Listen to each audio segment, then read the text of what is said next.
প্ৰতিগৰাকী দৰ্শকক স্বাগতম আৰু এই মুহূৰ্তত পুনৰ লৈ আহিছো ষ্টাৰ চিমেন ইলেকশ্যন ব্ৰেকিং সমগ্ৰ ৰাজ্যতে এতিয়া ভোট দান কৰিবৰ বাবে ওলাই গৈছে প্ৰতিগৰাকী ভোটাৰ প্ৰান্তে প্ৰান্তে এতিয়া ভোট কেন্দ্ৰসমূহত শাৰী পাতিছে ভোটাৰে আৰু আজি 5 সমষ্টিত অসমৰ 5 সমষ্টিত 35 গৰাকী প্ৰাৰ্থীৰ ভাগ্য নিৰ্ণয় হ'ব ইভিএম মেচিনত ভাগ্য নিৰ্ণয় হ'ব প্ৰতিগৰাকী প্ৰাৰ্থী আমি লৈ আহিছো সবিস্তাৰে টাইমিটৰ প্ৰতিগৰাকী দৰ্শকৰ বাবে প্ৰতিটো প্ৰান্তৰ খবৰ ৰাজ্যৰ 5টা সমষ্টিত আজি প্ৰথম পৰ্যায়ৰ নিৰ্বাচন অনুষ্ঠিত হৈছে দেশৰ প্ৰথম পৰ্যায়ৰ নিৰ্বাচন আজি 19 এপ্ৰিল আৰু আজি প্ৰথমটো পৰ্যায়ৰ নিৰ্বাচন অনুষ্ঠিত হৈছে অসমৰ 5টা সমষ্টি সামৰি লোৱা হৈছে ইতিমধ্যে চলি আছে ভোট গ্ৰহণ ইভিএমত বন্দী হৈছে 35 গৰাকীকৈ প্ৰাৰ্থীৰ ভাগ্য ইভিএমত 35 গৰাকী প্ৰাৰ্থী ভাগ্য নিৰ্ণয় কৰিব ভোটাৰে নিৰ্ণয় কৰিব এই সকল প্ৰাৰ্থীৰ ভাগ্য ভোট গ্ৰহণৰ বাবে ওলাই আহিছে নাগৰিক প্ৰতিগৰাকী নাগৰিক ওলাই আহিছে ভোট গ্ৰহণৰ বাবে পুৱা 5 বজাৰ পৰাই আসলে ভোট গ্ৰহণ কেন্দ্ৰসমূহত ভোটাৰৰ ভিৰ দেখিবলৈ পোৱা গৈছে প্ৰাৰ্থীসকলেও কৰিছে ভোটদান প্ৰতিগৰাকী প্ৰাৰ্থী লোকসভা সমষ্টিৰ প্ৰাৰ্থী বা বিধানসভা সমষ্টিৰ যিসকল বিধায়ক আছিল সকলোৱে ইতিমধ্যে সেই স্থানত উপস্থিত হৈছে আৰু নিজৰ ভোটদান প্ৰক্ৰিয়া ভোটদান সাব্যস্ত কৰিছে লক্ষীপুৰত প্ৰদান বৰুৱাইও সাব্যস্ত কৰিলে ভোটাধিকাৰ লক্ষীপুৰৰ প্ৰাৰ্থী প্ৰদান বৰুৱাইও সাব্যস্ত কৰিছে ভোটাধিকাৰ আৰু মাজুলীত বিধায়ক ভুৱন গামেও কৰিলে ভোটদান মাজুলীৰ বিধায়ক ভুৱন গামেও ইতিমধ্যে ভোটাধিকাৰ সাব্যস্ত কৰিছে ডিব্ৰুগড়ত বিধায়ক প্ৰশান্ত ফুকনেও সাব্যস্ত কৰিছে ভোটাধিকাৰ নিজৰ মতামত ব্যক্ত কৰিছে ভোটদান কৰিবলৈ গৈ নিজৰ মতামত সাব্যস্ত কৰিছে মতামতো দান কৰিছে ৰাজ্যৰ 5 সমষ্টিত আজি প্ৰথম পৰ্যায়ৰ যেটো নিৰ্বাচন অনুষ্ঠিত হৈছে প্ৰতিটো প্ৰান্তৰ আমি দৃশ্যাংশ দেখুৱাই আছো কিছুবাৰ পূৰ্বে আমি যোৰহাট সমষ্টিৰ দৃশ্যাংশ দেখুৱালো যোৰহাটত পুৱাৰে পৰা কিদৰে ভিৰ কৰিছে বা কোনগৰাকী ভোটাৰে কি বিচাৰে পৰিৱৰ্তন সকলোৱে বিচাৰে সেই পৰিৱৰ্তন কিন্তু উন্নয়নমুখী পৰিৱৰ্তন গতিকে উন্নয়নমুখী পৰিৱৰ্তনৰ ভৰসাত পৰিৱৰ্তনৰ আশাত এতিয়া সকলো ওলাই আহিছে আমি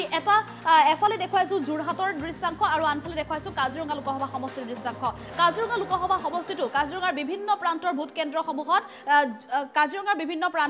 ভোট কেন্দ্ৰসমূহত দেখিবলৈ পোৱা গৈছে ভোটাৰৰ ভিৰ ৰাতিপুৱাৰ 5 বজাৰ পৰাই এই ভোট কেন্দ্ৰসমূহত ভোটাৰৰ ভিৰ দেখিবলৈ পোৱা গৈছে প্ৰতিটো প্ৰান্ততে সকলো উন্নয়নমুখী এখন চৰকাৰৰ বাবে ওলাই আহিছে তেওঁলোকৰ পছন্দৰ প্ৰাৰ্থীগৰাকীক ভোট দিবলৈ ওলাই আহিছে এই মুহূৰ্তত উল্লেখ কৰিব লাগিব যে প্ৰতিগৰাকী ভোটাৰে কিন্তু বিচাৰিছে এখন উপযুক্ত চৰকাৰ বিচাৰিছে 2024ত চৰকাৰ কোনে গঠন কৰিব তেওঁলোকৰ আঙুলিৰ চাপতে যেহেতু নিৰ্ণয় হ'ব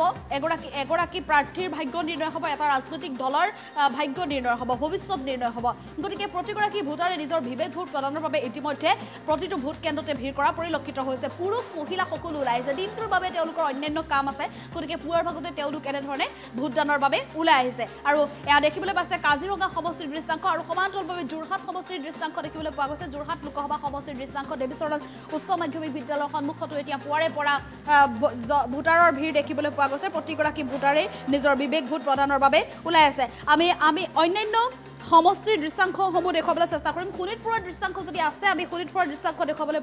যত্ন কৰিম কিন্তু শোণিতপুৰতো এতিয়া জনতাই ভিৰ কৰিছে ভোটদানৰ বাবে এতিয়া ভোটাৰে ভিৰ কৰা পৰিলক্ষিত হৈছে আৰু সমান্তৰালভাৱে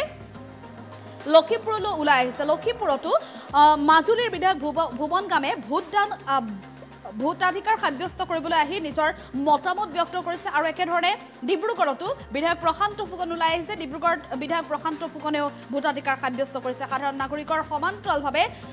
বিধায়ক প্ৰশান্ত ফুকনে ভোটাধিকাৰ সাব্যস্ত কৰি নিজৰ মতামত ব্যক্ত কৰিছে আৰু শোণিতপুৰতো লোকসভাৰ প্ৰাৰ্থী ৰঞ্জিত দত্ত ওলাই আহিছে ভোটদানৰ বাবে নিজৰ ভোটাধিকাৰ সাব্যস্ত কৰা পৰিলক্ষিত হৈছে আৰু আমি দৃশ্যাংশ দেখুৱাই আছো এফালে ডিব্ৰুগড়ৰ দৃশ্যাংশ দেখিবলৈ পোৱা গৈছে আনফালে শোণিতপুৰৰ দৃশ্যাংশ দেখিবলৈ পোৱা গৈছে ডিব্ৰুগড়ৰ বিধায়ক আচলতে প্ৰশান্ত ফুকন গতিকে ডিব্ৰুগড়ৰ বিধায়ক প্ৰশান্ত ফুকনে কি সাব্যস্ত কৰিছে সেই কথা আমি শুনাবলৈ যত্ন কৰিম কিন্তু শোণিতপুৰ বুলি স্ক্ৰীনত উইণ্ডত ভুল হৈ আহিছে শোণিতপুৰৰ পুনৰ জনাইছো আমি প্ৰতিগৰাকী সাধাৰণ ভোটাৰ ওলাই আহিছে ভোটদানৰ বাবে আৰু সমান্তৰালভাৱে বিধায়কসকল ওলাই আহিছে আৰু প্ৰতিগৰাকী লোকসভাৰ প্ৰাৰ্থী ওলাই অহা পৰিলক্ষিত হৈছে নাই বৰষুণ নাই ৰ'দ আৰু মই ভাবোঁ 79 to 80% ভোট পোল হোৱাৰ আশা কৰিব পৰা যায় এইটো আমি আজি 15 দিনৰ আগতে আমি গম পাওঁ আৰু সেই হিচাপে আমি সেই ধৰণে এটা মটিভেশ্যন আমি শুনিছোঁ তেওঁলোকৰ ওচৰলৈ গৈছোঁ তেওঁলোকক এই গোটেই কথাটো বুজাইছোঁ যে মোদী হাইটো মুমকিন হয় এই ধৰণৰ কথা গোটেইটো তেখেতসকলক বুজাই যাওঁ তেখেতসকলে খুব ধুনীয়াকৈ সেই কথাটো আগ্ৰহে গ্ৰহণ কৰিছে আৰু মই ভাবোঁ যে এইখিনি ভোটৰ ভিতৰত আপোনাৰ 3.5 লাখ ভোটৰ ভিতৰত আপোনাৰ প্ৰায় 70-80% ভোট পোল হ'ব কোনোবা বাহিৰত আছে সেইবোৰ ভোট পোল নহ'ব তাৰে ভিতৰত আমাৰ 78% ভোটৰ ভিতৰত আউট অফ ডেট 70-80%ৰ ভিতৰত আমি 70-80% ভোট আমি লাভ কৰাৰ এটা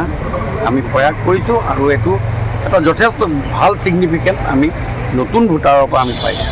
79-80% ভোট পোল হ'ব আৰু তাৰ ওপৰলৈ যাব বুলি মই নাভাবোঁ কিন্তু আজি এই মুহূৰ্তৰ যিটো ৰেটিং 7টা বজাৰ আগৰ পৰা যি ব্যৱস্থা আছে মই 7টা বাজি 1 মিনিট যোৱাত দিছোঁ তাতো মই প্ৰায় 12-14জন মানুহৰ লাইন দেখিছোঁ আৰু এতিয়া মই য'ৰ পৰা ওলাই আহিলোঁ মোৰ চেণ্টাৰটোৰ পৰা এতিয়াও তাত 30-40জন মানুহে লাইন কৰি আছে মই ভাবিছোঁ এইটো এটা ভাল ছিগনিফিকেণ্ট মানুহে ভোট দিয়া আৰু আমি আমাৰ যিটো পहिले ভোটদান উস্কাবাদী জলপান এই শব্দটোৰে যথেষ্টখিনি কাম কৰিছোঁ বুলি ভাবিছোঁ যিখন মোৰ 50 নম্বৰ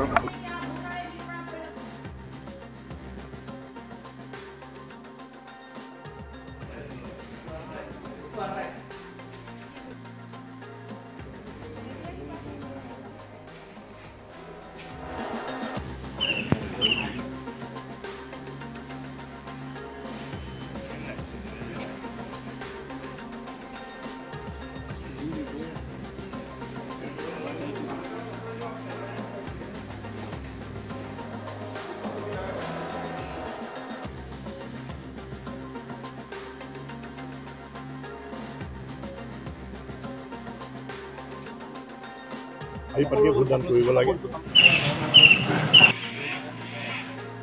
আৰু আপোনালোকে দেখিছে যে ভোটদানৰ প্ৰতি মানুহৰ কিমান আগ্ৰহ আছে ৰাতিপুৱা 7টা বজা 6টা বজাতে ইয়াত লাইন লাগিছে গতিকে ভোটৰ প্ৰতি মানুহৰ এটা অধিকাৰ আছে ভোট সকলোৱে দিব লাগিব সংবিধানৰ কাৰণে ভাৰতবৰ্ষৰ গণতন্ত্ৰ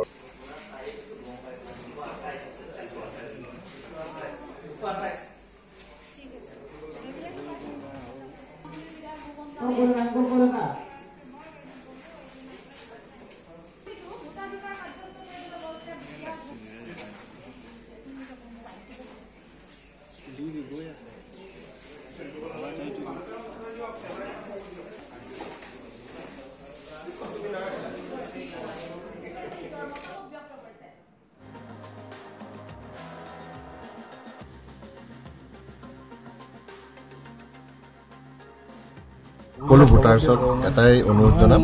যে সকলোৱে ওলাই আহি 100% ভোট দিবলৈ আহক কাৰণ আপোনালোকৰ এটা ভোটেই পৰিৱৰ্তন আনিব পাৰে তো মই এইটো আপিল কৰিছোঁ নিশ্চিতভাৱে এইবাৰ তাতকৈ বেছি সঁহাৰি পাইছোঁ তো সঁহাৰি পালে নিশ্চয় বাঢ়িব যেনে অনুমান হয় তো ডেফিনেটলি বাঢ়িব আৰু যিটো অন্যান্য কাৰ্যসূচী এতিয়া কেনেদৰে বিশেষ নাই খবৰ লৈ থাকিম যাতে শান্তিপূৰ্ণভাৱে নিৰ্বাচনটো হৈ যায় তাৰ কাৰণে যি ধৰণৰ এটা খবৰ ৰাখিব লাগে ক'ৰবাত যদি ইভিএম ক'ৰবাত অকণমান যদি বেয়া হৈ থাকে সোনকালে চেঞ্জ হোৱাৰ কাৰণে ৰিটাৰ্ণিং অফিচাৰ বা এই আৰু এছিষ্টেণ্ট ৰিটাৰ্ণিং অফিচাৰ য'ত যেনেকৈ আছে সেইসকলক খবৰ দি যাতে পুলিং আজি মানে যাতে কৰাব পৰা যায় সেই ধৰণৰ ব্যৱস্থাখিনি আৰু ক'ৰবাত যদি তেনেকুৱা ল এণ্ড অৰ্ডাৰ চিটুৱেশ্যন হয় তাত যাতে সোনকালে প্ৰশাসনক মানে এক্টিভ কৰি দিব পৰা যায় বা পুলিচক খবৰ দি যাতে নিয়ন্ত্ৰণ কৰি যাতে ভোট গ্ৰহণ অনুষ্ঠিত হৈ যায় তো এই ধৰণৰ দিনটোৰ কাৰ্যসূচী আমাৰ প্ৰথম পৰ্যায়ৰ ভোটদান খুব শান্তিপূৰ্ণ আৰু শৃংখলাবদ্ধভাৱে আৰম্ভ হৈছে আৰু পুৱাতে এতিয়া 7:30 বজাত আমি দীঘলীয়া শাৰী প্ৰত্যক্ষ কৰিছোঁ এইটো খুব শুভ লক্ষণ আৰু ইয়াৰ জৰিয়তে আমাৰ ভোটদানৰ হাৰ বাঢ়িব বুলি মই আশা ৰাখিছোঁ সকলোকে মই শুভেচ্ছা জনাইছোঁ যাতে শান্তিপূৰ্ণ শৃংখলাবদ্ধভাৱে ভোটদান সমাপন কৰে আমিতো সম্পূৰ্ণ আশাবাদী প্ৰথম পৰ্যায়ৰ 5টা মানে আসনৰ আমি আটাইকেইখন আসনতে বিপুল ভোটৰ জয়লাভ কৰিম বুলি আমি আশা শোণিতপুৰতো একেদৰে ৰঞ্জিত দত্ত উপস্থিত হৈছে ইফালে ৰাজ্য চৰকাৰ মন্ত্ৰী অনুজ পেগু ইতিমধ্যে ভোটাধিকাৰ সাব্যস্ত কৰিবলৈ নিজৰ মতামত ব্যক্ত কৰিছে আৰু সমান্তৰালভাৱে শোণিতপুৰৰ প্ৰাৰ্থী ৰঞ্জিত দত্তই ভোটাধিকাৰ সাব্যস্ত কৰিবলৈ গৈ নিজৰ মতামত ব্যক্ত কৰিছে এই মুহূৰ্তত উল্লেখ কৰিব লাগিব যে ৰাজ্যৰ প্ৰতিটো প্ৰান্তৰ ভোট কেন্দ্ৰসমূহতে এতিয়া ভোটাৰে ভিৰ কৰিছে পুৱা 5 বজাৰ পৰাই ভোটাৰৰ দীঘলীয়া শাৰী আৰু বৰ্তমান যিহেতু দিনটোৰ দীঘলীয়া বিভিন্ন কাম কাজ থাকে গতিকে পুৱাৰ ভাগতে তেওঁলোক ভোটাধিকাৰ সাব্যস্ত কৰিবলৈ ওলাই গৈছে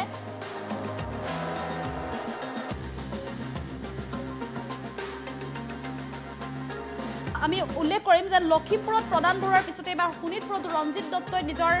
মন্তব্য কৰিছে ভোটাধিকাৰ সাব্যস্ত কৰিবলৈ গৈ তেওঁৰ মতামত ব্যক্ত কৰিছে তেওঁ কিদৰে বিচাৰে বা কিদৰে পৰিৱৰ্তন হোৱাটো বিচাৰে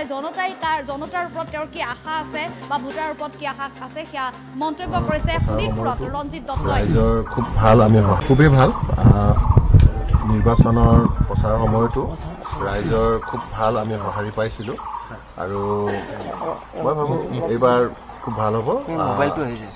যোৱাবাৰতকৈ এইবাৰ ৰাইজৰ সঁহাৰি বেছি হ'ব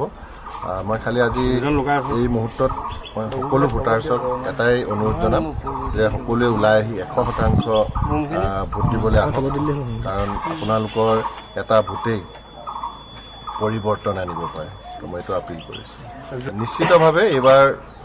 তাতকৈ বেছি সঁহাৰি পাইছোঁ তো সঁহাৰি পালে নিশ্চয় বাঢ়িব যেনে অনুমান হয় তো ডেফিনেটলি বাঢ়িব বিশেষ নাই খবৰ লৈ থাকিম যাতে শান্তিপূৰ্ণভাৱে নিৰ্বাচনটো হৈ যায় তাৰ কাৰণে যি ধৰণৰ এটা খবৰ ৰাখিব লাগে ক'ৰবাত যদি EVM ক'ৰবাত অকণমান যদি বেয়া হৈ থাকে সোনকালে চেঞ্জ হোৱাৰ কাৰণে ৰিটাৰ্ণিং অফিচাৰ বা এই আৰু এছিষ্টেণ্ট ৰিটাৰ্ণিং অফিচাৰ য'ত যেনেকৈ আছে সেইসকলক খবৰ দি যাতে পুলিং আজি মানে যাতে কৰাব পৰা যায় সেই ধৰণৰ ব্যৱস্থাখিনি আৰু ক'ৰবাত যদি তেনেকুৱা ল এণ্ড অৰ্ডাৰ চিটুৱেশ্যন হয় তাত যাতে সোনকালে প্ৰশাসনক মানে এক্টিভ কৰি দিব পৰা যায় বা পুলিচক খবৰ দি যাতে নিয়ন্ত্ৰণ কৰি যাতে ভোট গ্ৰহণ অনুষ্ঠিত হৈ যায় তো এই ধৰণৰ দিনটো কাৰ্যসূচী থাকিব শাৰী পাতিয়ে ভোটদান কৰিব লাগে আৰু আপোনালোকে দেখিছে যে ভোটদানৰ প্ৰতি মানুহৰ কিমান আগ্ৰহ আছে ৰাতিপুৱা 7টা বজাত 6টা বজাতে ইয়াত লাইন লাগিছে গতিকে ভোটৰ প্ৰতি মানুহৰ এটা অধিকাৰ আছে ভোট সকলোৱে দিব লাগিব সংবিধানৰ কাৰণে ভাৰতবৰ্ষৰ গণতন্ত্ৰৰ কাৰণে এখন সুস্থ সবল চৰকাৰ গঠন কৰিবৰ কাৰণে আৰু সেইকাৰণে মানুহে এতিয়া ভোট দিবৰ কাৰণে মানুহে ওলাই আহিছে আৰু চৰকাৰখনৰ যিখিনি উন্নয়নমূলক কাম কাজ আমাৰ কেন্দ্ৰীয় চৰকাৰ হওক অসম চৰকাৰ হওক ভাৰতৰ প্ৰধানমন্ত্ৰী নৰেন্দ্ৰ মোদী ডাঙৰৰ প্ৰতি আস্থা বিশ্বাস মাননীয় মুখ্যমন্ত্ৰী ডক্টৰ হিমন্ত বিশ্ব শৰ্মাৰ প্ৰতি আস্থা বিশ্বাস আছে আৰু সেইকাৰণে ৰাইজে এইবাৰ আমাক গতিকে সকলোকে মই মতদান কৰিবৰ কাৰণে আহ্বান কৰিলোঁ আৰু এইটো কেন্দ্ৰত আমাৰ কেন্দ্ৰ হয় মই য'ত ভোট দিওঁ চিলাহাৰণ স্কুল LP স্কুল আৰু প্ৰথম ভোটটো প্ৰত্যেকটো ইলেকশ্যনত মই ইয়াতে দিওঁ প্ৰথম ভোট এইটো পঞ্চায়ত ইলেকশ্যনৰ পৰা আৰম্ভ কৰি বিধানসভা লোকসভা ইলেকশ্যনত ইয়াতে মই দিওঁ আৰু আজি সেইকাৰণে মোৰ গোটেই পৰিয়ালসহ আমাৰ 4টা ভোট আছে মোৰ পত্নী আছে ছোৱালী আৰু ল'ৰা গতিকে 4টা ভোট আমি প্ৰথমতে দিব লাগে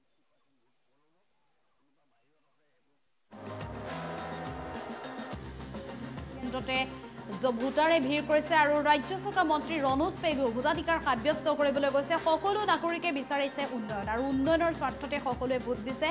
এখন পৰিৱৰ্তনকামী চৰকাৰ সকলোৱে বিচাৰে কিন্তু সেই পৰিৱৰ্তনত কেৱল উন্নয়নহে বিচাৰে আৰু সেই উন্নয়নৰ আশাৰে প্ৰতিগৰাকী ভোটাৰে ওলাই গৈছে ভোটাধিকাৰ সাব্যস্ত কৰিবলৈ আৰু একেধৰণে ৰাজ্য চৰকাৰ মন্ত্ৰী ৰণোজ পেগু ভোটাধিকাৰ সাব্যস্ত কৰিবলৈ গৈছে ৰণোজ পেগুৱেও ভোটাধিকাৰ সাব্যস্ত কৰিবলৈ গৈ সংবাদ মাধ্যমৰ আগত মন্তব্য আগবঢ়াইছে মতামত আগবঢ়াইছে নিজৰ